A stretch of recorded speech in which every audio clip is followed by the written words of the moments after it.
Hi, my name is Sylvia. I'm passionate about languages, English in particular. Welcome to my world of English.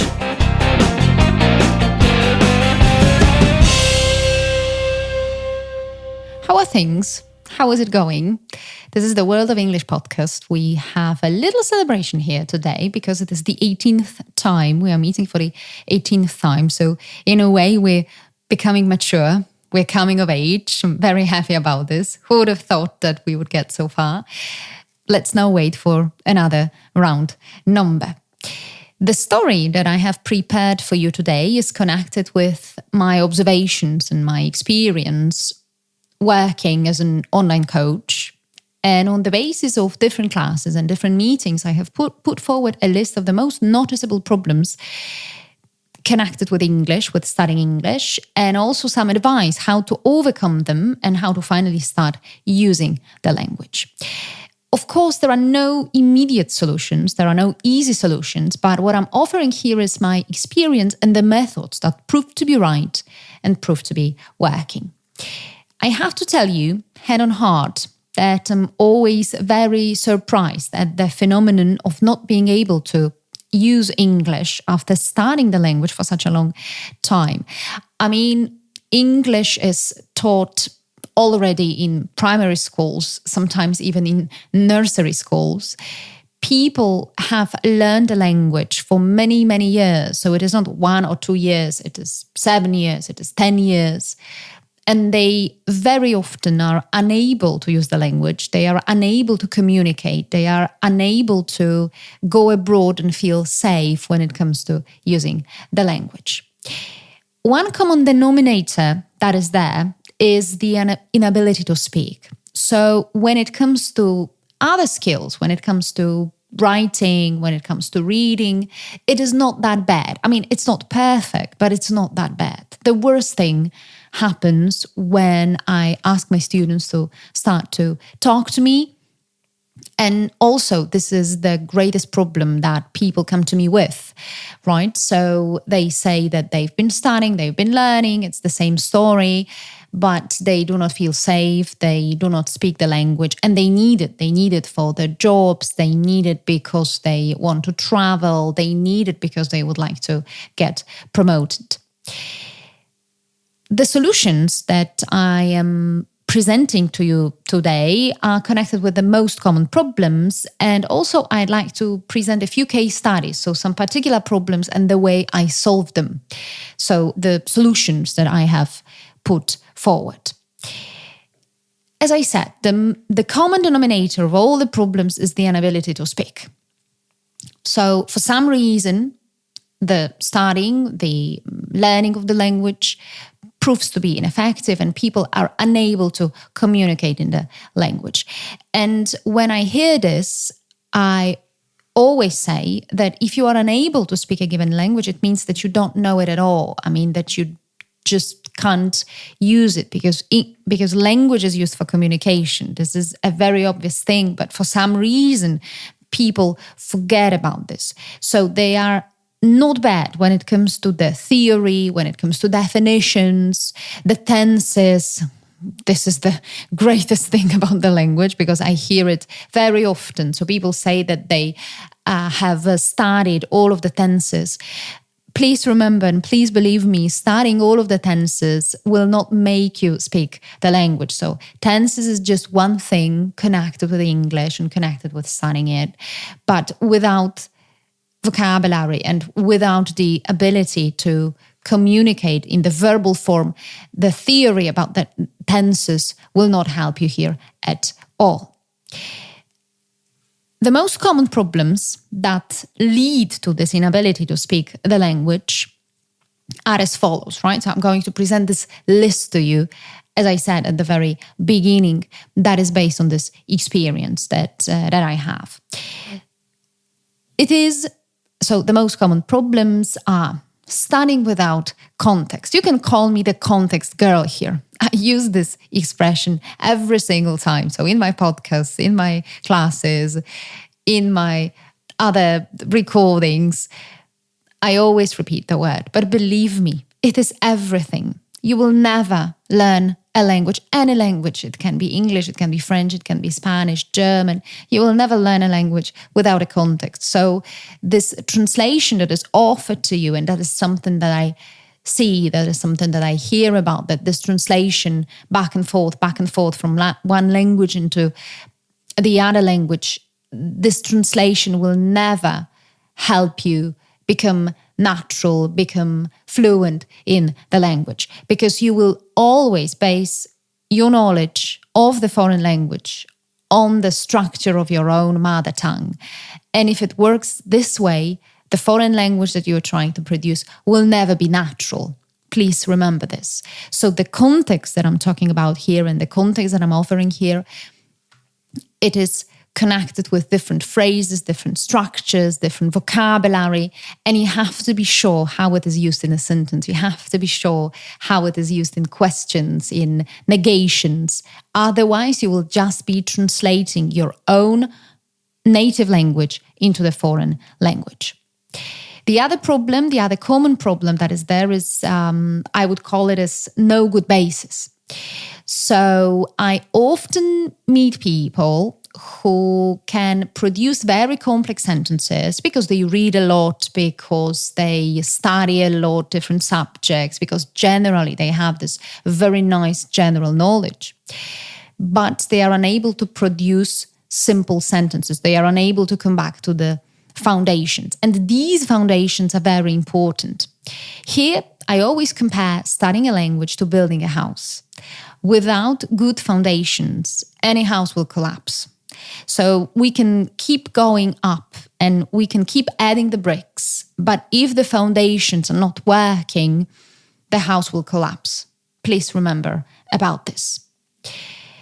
Another problem that is there is this great knowledge. I will come back to this great knowledge for a second, and trying to copy the exact structures directly into English.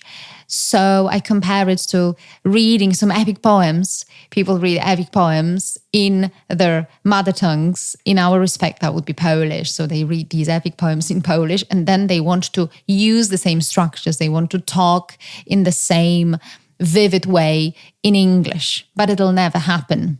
Yes. So here we're coming back to the context once again. So we have to know how certain structures, how certain phrases are used in context, and then we can be sure that we are producing these correct sentences in English. Another problem, that would be problem number 4, if I'm correct, it is feeling ashamed. I hear this every single time. And this is very surprising, but it is also very hurtful, I would say, because I hear it from absolutely fantastic people. So, you know me, I repeat it. People are fantastic. Students of English are fantastic. People that work with me are great. And they come to me and they say that they feel ashamed, that they do not speak the language, that they cannot present their ideas, that they cannot communicate freely. And that's another thing that they repeat, they even feel less intelligent because of it. Well, of course, when I hear such a statement, I will never agree with it, because I see a great, energetic, intelligent, knowledgeable person. But the way they see themselves and the kind of mirror reflection that gets to them is this feeling of shame. And of course, we're working on this, on getting rid of this feeling of shame, because it is not like that. You cannot feel ashamed that you do not have a certain skill. What you have to do, you just have to start working on the skill. But I wouldn't think about disability or inability to speak English in terms of feeling ashamed. You cannot feel this way because it is simply not that kind of feeling. Another problem that happens is this giving up certain projects and being unable to develop professionally, to develop careers. It is also connected with this. So people say that they know they are successful in business, but often they are offered some jobs, they are offered some projects and contracts. And in these jobs and in these contracts, they are supposed to deliver some skills in English. And when they hear it, they immediately stop and say, no, I don't want to do it. No, please just leave it. That's not for me. It is very painful, but there is a solution. Once again, once you start working on the language, things will get better. But what you have to do is you have to do it in the shortest possible time, and you have to do it in the best way. So best way means that you need to get the effects. The end result has to be like that. So you have to start using the language. You have to start speaking the language. The case studies that I have prepared for today are connected with some real life situations that I have observed and that we have worked together on in order to improve the situation. And we have managed. So this is good news. Anyone who is listening to me right now may relate some of these issues, some of these characteristics to themselves. And I'm sure there are more people, or there are many people who feel exactly the same, right? So they feel ashamed, they feel less intelligent, they feel that they are unable to climb up their career ladder. And the case studies I'm going to present to you, they will prove to you, they will show you that you are not alone.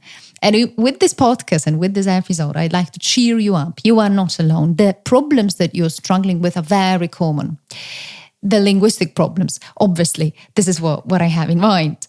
So these linguistic problems, they get repeated, and there are solutions. There is advice how to deal with them. Let us start with case study number 1. Let's call it case study number 1. Many people complain that when they have to start speaking English, after some time, and this time is not very long, they lose the energy and they get tired. So they start speaking, they feel okay, but after 5, 10, 15 minutes, they feel that they are lacking vocabulary, they feel that they are lacking energy, they feel that they want to leave the situation, they want to get out, they don't want to continue. And what I hear, and that happens very often, is that they enter a conversation in English, but after this relatively short period of time, after these 15, 20 minutes, they say, bye-bye, I don't want to talk anymore, I have to go, I have to take a rest. Of course, the best solution here is to keep going. But I understand that you cannot do it in the work situation, for instance, where you are being judged. So let's imagine that there is this big conference and you have to carry out a presentation, you have to talk to 100 people, and you cannot just say in the middle of your presentation, sorry, I'm tired of speaking English, I will not continue, I'm leaving. Of course, you cannot do it. So the thing that you have to do is you have to keep practicing, you have to keep going, you have to keep using the language, but you have to do it in the very comfortable conditions. So you have to do it with a person you feel comfortable with, you have to do it with a person who is not judging you. Of course, the trainer, of course, the coach will judge you in a way that he or she will point at your mistakes, because this is a key thing. You cannot study without knowing, without the awareness of making mistakes. But you know that this person is supporting you, right? So this person is not playing against you in a way. And if you feel that you're studying in these very comfortable conditions, and if you feel that you are allowed to make mistakes, but then on the other hand, you cannot give up, then you are making progress. And if you feel that you get tired of speaking English after 10, 15 minutes, and it is obviously connected with this lack of training, and if you feel tired, please just force yourself a little bit to keep going, but it has to be performed step by step. So let's say that after 15 minutes, you lose your concentration. So speak for 15 minutes, stop, and the next time try to speak for 17 minutes, for 18 minutes, and then you stop. And the next time try speaking for 20 minutes. You see what I mean here, right? So you need to add bits to your presentation, And in no time at all, you will notice that you are able to concentrate after 30 minutes, that you are able to keep going for 30 minutes. Another issue, another case study, another very common problem is this lack of confidence, not believing yourself, and as a result, also losing hope. Many people feel that they have studied for such a long time, but there was no result. So why would they have to start again? Well, there is a good reason, because English is a very useful skill. And without this skill, life is not as easy or not as adventurous or not as interesting in terms of the job offers that you get. So there is something to it, really. The skill of speaking English is a very useful one today. So this giving up on it is not a good idea, because once you acquire the skill, you will feel free. You will see that the life changes. You will see that you can achieve more and more. And again here, if you feel that you are not believing in yourself, and if you feel that you have this lack of confidence, and this lack of confidence, it is connected with the whole ability, like altogether, the whole talent for languages. So the people I have met or the people I have worked with told me on many occasions that they will never study English, they will never study German, they will never study French because they do not have this talent for languages. After some time, we proved them wrong. And the best thing that happened to them after that time is that they actually started studying another language. So they felt so confident with their English that they started with French, they started with Spanish. This is the greatest award I can get here. This is the greatest, the very rewarding feeling that people come to me and they say, look, I have just started my other language. And I say, congratulations. So this feeling of not believing in yourself comes from very often from these incorrect, ineffective techniques of studying the language. I can only understand how bad you feel when you have studied the language for 5 years, and after 5 years, the only thing you can do is just go abroad and buy a cup of coffee or just get a bottle of beer. Well, after 5 years, you should do more, right? And I guess you share my opinion here.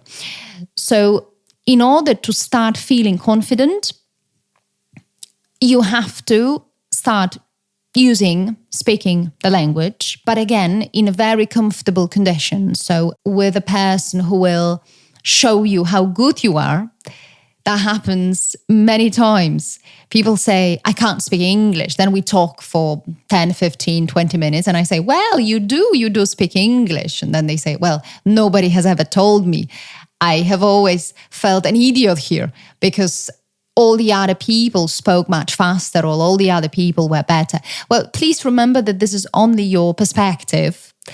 And it happens very often that you do use the language and it is not that bad. Of course, it needs to be improved. There are mistakes, but you can communicate at least a little bit. And this is a very good starting point.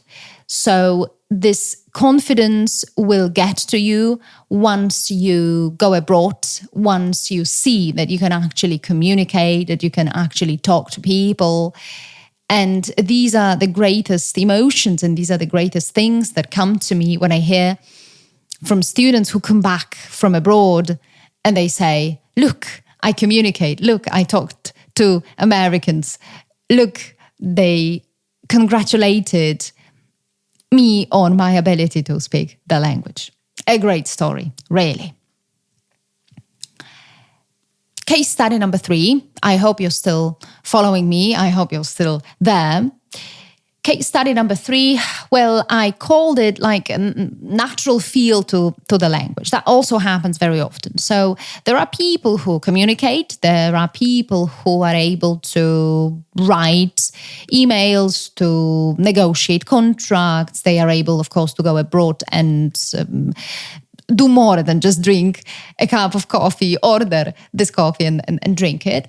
But there is no natural feel to the language. And when I say that there is no natural feel to the language, what I mean here is that their language is very sophisticated, but at the same time, it is not natural. So you talk to the people, you talk to foreigners, and they know that your language is studied, but you do not feel very comfortable when it comes to using it because you have to overthink different structures, different sentences. You produce these longish sentences. You describe different ideas instead of just naming them, instead of just using one proper word. What we do here? Well, we use certain everyday situations. We try to put this person into such a situation, into such a context, like going abroad, like visiting the airport, like going to a restaurant. We practice the small talk, we practice the chit-chat. This is what happens every single time. So in this warm-up part, right? So the chit-chat is very important. How are things? How is your family? How is business? And then the person is forced to use the simple structures, the things that are connected personally with him or her. And if you relate the language that you're studying to yourself, it is so much easier to acquire it because you're not studying, you're not learning about these abstract ideas, but you're actually talking about yourself and your life. And that's why it is close to your heart. And the small talk and the chit-chat is very important. So please don't neglect it.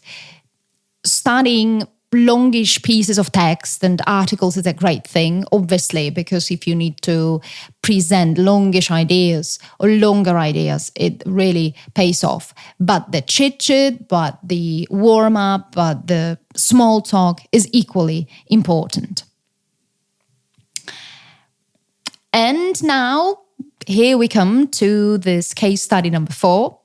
And the case study number 4 is I called it this way, getting stressed because you think that someone who is better at English is judging you. Again, a very common thing, a very common problem.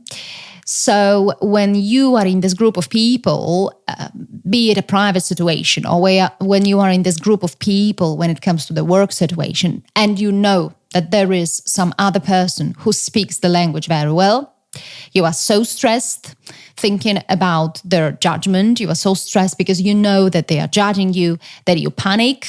You don't want to communicate. You don't want to say anything.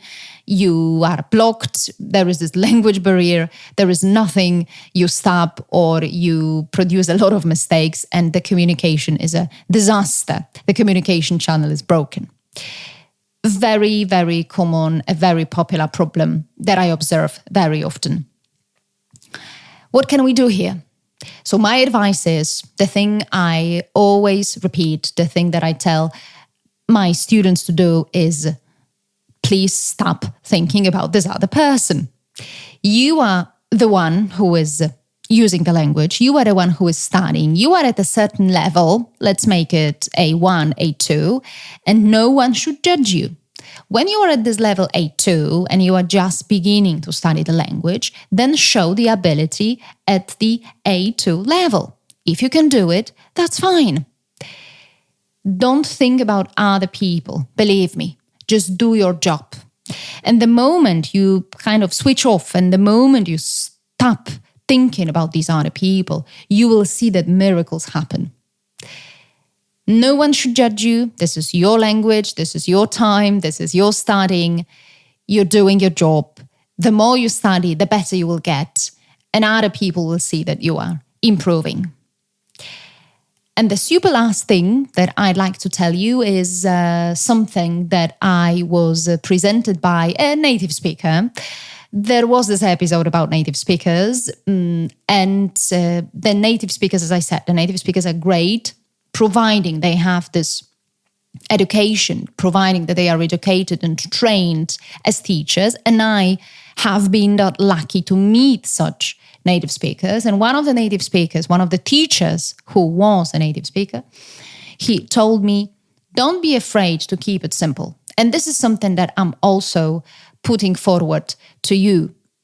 please don't be afraid to use simple structures. Please don't be afraid to use simple English. Simple English, just like I like it, or that's a good idea, or I agree with you. They are very short, very simple sentences to the point, but they are very natural. And when we think about Polish and when we think about the structures we use, we do not produce very complex, very long sentences all the time. Very often in communication, in everyday communication, we just use simple structures. And please don't be afraid to use simple structures as well. Well, I hope, once again, for the 18th time, I hope that you have learned something. Today's episode was a little bit more functional. Again, so as you see, there are more functional episodes and there are these episodes based on the stories, based on book reading, which is the case from our last episode. But I want to refer to you personally because, as I said, I want to cheer you up. Yes, there is hope. Yes, the problems are common. Yes, many people have shared the same problems. And the thing to do and the thing to solve the problems is just to stop worrying, stop getting so much stress, and just get down to some real work. And if you do start studying the language, you will see the effects in no time at all. Good luck.